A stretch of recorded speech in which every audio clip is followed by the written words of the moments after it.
반갑습니다. 송재준입니다. 많은 분들이 알고 계시는 것처럼 지금 대한민국의 운명을 결정짓는 기관은 헌재가 또 되게 생겼습니다. 정말 이것만 보더라도 대한민국 정치가 비극이고 얼마나 저질인지를 알 수가 있는 것이죠. 8년 전에도 박근혜 전 대통령은 헌재에 의해 가지고 탄핵을 당했었고요. 이번에 윤석열 대통령 또한 마찬가지로 헌재에 자신의 운명을 지금 맡기게 된 상황입니다. 근데 이거는 그냥 단순히 윤석열 대통령 한 명의 운명이 아니죠, 그렇죠?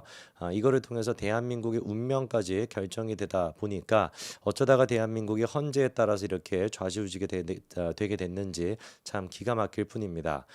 비극적인 것은 여기서 끝나지 않는데요. 만약에 우리가 헌재에 대해 가지고 믿을 수가 있고 그리고 또 신뢰감이 있다라고 한다면 그래 뭐 헌재는 그냥 정치적인 이런 거를 떠나 가지고 맨날 뭐 자기들이 얘기하는 것처럼 정치적 이런 것들 고려하지 않고 여론이나 이런 것들을 고려하지 않고 오로지 헌법에 따라서 법치에 따라 가지고 결정을 내릴 거야라고 생각한다면 뭐 걱정할 게 없겠죠. 근데 문제는 뭐겠습니까? 박근혜 전 대통령 같은 경우도 헌재가 여론몰이에 휩싸여 가지고 그렇게 결정을 내렸었고 이번에 윤석열 대통령에 대한 케이스도 벌써부터 헌재가 여론에 입각해 가지고 결정할 것이다라고 하는 조짐들이 보이고 있다라는 겁니다. 특히나 이진숙 방통위원장 케이스에 대해 가지고 헌재가 보여주고 있는 반응은 너무나 이게 납득이 되지 않고 벌써부터 헌재가 민주당의 눈치 보고 있는 거냐 이런 지적을 안 할 수가 없거든요. 박근혜 전 대통령 때 같은 경우는 잘 기억을 하시는 것처럼 형사재판 결과가 단 한 가지도 나오지 않은 상태였습니다. 1심 재판 결과도 나오지 않았고요. 그 얘기는 바꿔 얘기해가지고 박근혜 전 대통령에 대한 사실관계, 유무죄에 대한 사실관계가 확인이 된 게 아무것도 없다는 거예요. 근데 이게 참 역겨운 게 뭐냐면 민주당 애들 같은 경우는 이번에 조국 사태 때 뭐라고 떠들어댔습니까? 무죄 추정의 원칙. 귀에 진짜 무슨 뭐 딱지가 앉을 정도로 우리가 들었던 얘기가 무죄 추정의 원칙 아닙니까? 그래서 조민에 대해 가지고 뭐 대법원 판결이 나오기 전까지는 무죄 추정 원칙에 따라 가지고 무죄인 것이다. 그래 가지고 조민에 대해 가지고도 뭐 대학교 입학 같은 거를 취소하고 이런 거는 잘못된 것이다. 실제로 그래 가지고 대학교 입학 취소도 대법원 판결까지 나오고 난 뒤 이루어지지 않았습니까? 그렇게나 무죄 추정의 원칙을 떠들어댔는데 박근혜 전 대통령 때는 무죄 추정의 원칙이 적용이 됐습니까? 그리고 또 정유라 씨 같은 경우는 무죄 추정의 원칙이 적용이 됐습니까? 보수 우파 쪽에 있는 정치인들 가운데는 단 한 명도 무죄 추정의 원칙이 적용되지 않았습니다. 이번에 윤석열 대통령에 대한 탄핵 같은 경우도 똑같이 그렇게 적용이 될 거라고 저는 봐요. 무죄 추정의 원칙 그런 거 누가 얘기하겠습니까? 무죄 추정의 원칙 얘기하자마자 너 내란에 동조해? 너 계엄에 동조해? 이딴 식으로 또 선동을 하겠죠. 대통령이 정말로 내란죄를 저질렀는지 안 저질렀는지 그거 여부를 판단하기 위해 가지고 재판 결과가 나와야 되는 것인데 재판 결과가 나올 때까지 기다려야 된다. 무죄 추정의 원칙이 지켜져야 된다라고 얘기하면 내란의 동조범이 돼 있습니다. 이것이야말로 8년 전에 우리가 목도했었던 박근혜 전 대통령에 대한 그 탄핵의 시나리오, 그 개딸들, 그때는 이제 그 깨문이들이었죠. 대깨문들이 했었던 선동과 뭐가 다릅니까? 8년 전과는 우리가 달라져야 돼요. 우리도 마찬가지로 힘을 갖고 있어야 되고, 우리도 마찬가지로 똘똘 뭉쳐가지고 저 개딸들의 여론몰이야 선동에 놀아나서는 안 되는 겁니다.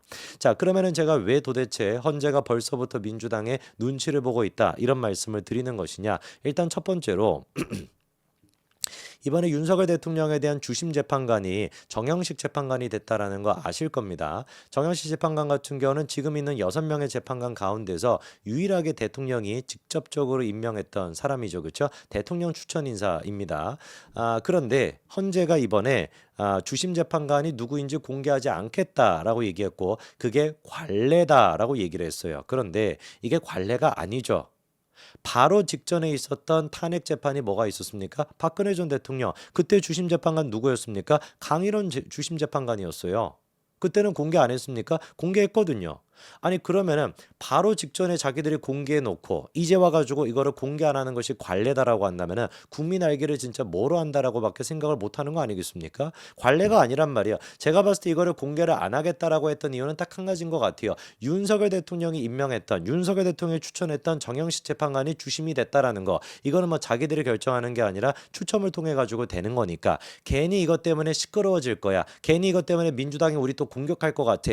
그게 두렵고 떨려가지고 그래서 공개를 안 하고 관례랍시고 이렇게 묻어가려고 했던 거 아닙니까? 왜 도대체 헌법재판관이 이런 식으로 민주당의 눈치를 보고 여론의 눈치를 보는 것이죠? 말도 안 되는 거를 갖다가 관례라는 식으로 둘러댑니까? 그리고 또 두 번째로 지금 민주당의 눈치를 본다는 얘기가 나오는 게 뭐냐면 이진숙 방통위원장 같은 경우는 지금 이제 얼마나 시간이 됐습니까? 제가 뭐 체감상하기로는 지금 한 10개월 지금 넘었는데 실질적으로는 한 1년도 더 된 것 같아요. 국가기관 방통이라고 하는 조직이 1년 가까이나 지금 마비가 돼 있는 거 아닙니까? 그러면 하루라도 빨리 이준숙 위원장에 대한 변론을 갖다가 마무리를 짓고 탄핵 여부를 갖다가 기각을 할 것인지 인용을 할 것인지를 결정을 해야 되잖아요. 그렇지 않습니까? 그거 결정을 빨리 하겠다고 6명의 재판관임에도 불구하고 변론이 가능하게끔 그렇게 해가지고 이번에 헌재 23조 1항이라고 하는 법조항까지도 가처분 신청을 받아들여가지고 무력화를 시킨 거 아닙니까? 왜 도대체 가처분 신청을 받아들였는데요? 23조 1항을 갖다가 왜 도대체 무력화를 시켜놨습니까? 이렇게 이준숙 위원장에 대한 탄핵 기간을 통해가지고 직무정지가 길어지게 된다면 국가기관이 마비가 되는 사태가 발생하니까 그거를 예방하겠다 시고 그래가지고 가처분 신청을 받아들여가지고 이거를 갖다가 무력화시켜 놓은 거 아닙니까? 그러면 하루라도 빨리 변론을 하고 또 재판을 열어도 모자랄 판인데 이번에 헌재가 결정한 게 뭐냐? 기가 막힐 노릇이에요. 대통령에 대한 탄핵 같은 경우는 물론 중요한 사안이니까 1차적으로 처리하겠다. 그거는 당연히 동의할 수가 있죠. 근데 문제가 뭐냐? 12월에 예정이 돼 있는 헌재가 담당하고 있는 다른 어떤 사건들이 있을 거 아닙니까? 그 사건들은 절차대로 진행을 하겠대. 대통령에 대한 탄핵 사안 같은 경우는 최우선으로 하겠지만 그와 동시에 헌재가 맡고 있었던 12월의 원래 사건들 같은 경우도 똑같이 절차대로 하겠대요. 다만 예외가 있는데 그 예외가 뭐냐? 24일에 예정이 돼 있었던 게 이진숙 반통위원장에 대한 탄핵 사건인데 그것만 연기될 수 있다라고 이번에 헌재가 얘기한 거예요. 이게 납득이 되십니까? 헌재가 지금 담당하고 있는 다른 사건들 같은 경우는 절차적으로 하겠대요. 대통령에 대한 탄핵을 최우선으로 하긴 하겠지만 다른 사건들은 절차대로 하겠대요. 그런데 이진숙 방통위원장에 대한 탄핵 사건 이것만큼은 어떻게 하겠다? 연기를 시키겠대요. 이걸 우리가 도대체 어떻게 이해를 해야 되는 겁니까?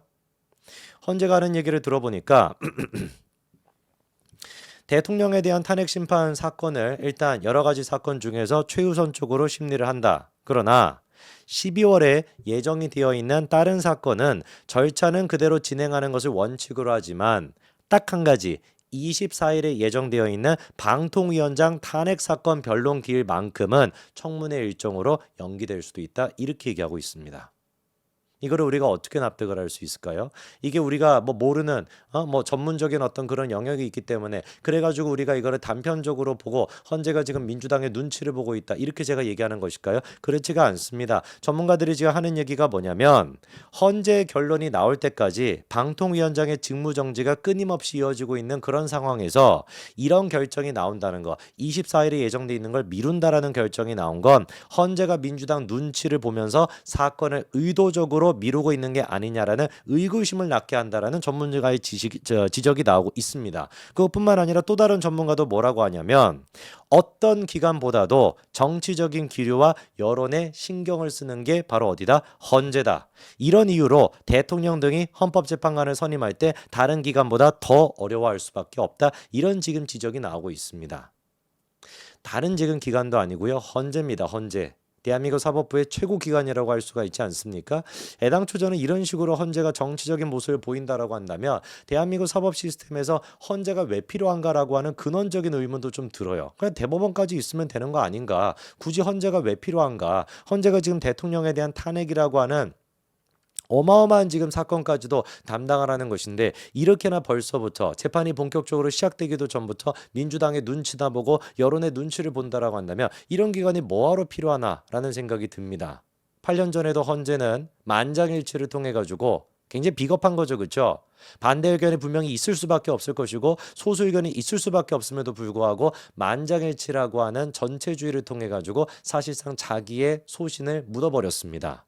그 결과를 과연 6명 체제일 때도 똑같이 보여줄지 봐야 되겠습니다만 저는 분명히 믿습니다. 6명 가운데 단 한 사람이라도 그게 뭐 정영식 재판관이 될지 누구는 모르겠지만 단 한 사람이라도 자기 소신에 맞게끔 소신에 맞게끔이라는 것은 자기 개인 의견만 얘기하라는 것이 아니라 법과 원칙에 따라서 헌법에 따라 가지고 결정하는 모습을 보여주실 거라고 믿습니다. 정말 이번에도 8년 전과 똑같이 한다면 문재인이 대한민국을 아작낸 수준을 넘어가지고 이재명은 대한민국을 찢어버리게 될 겁니다. 여기까지 말씀드리겠습니다. 감사합니다.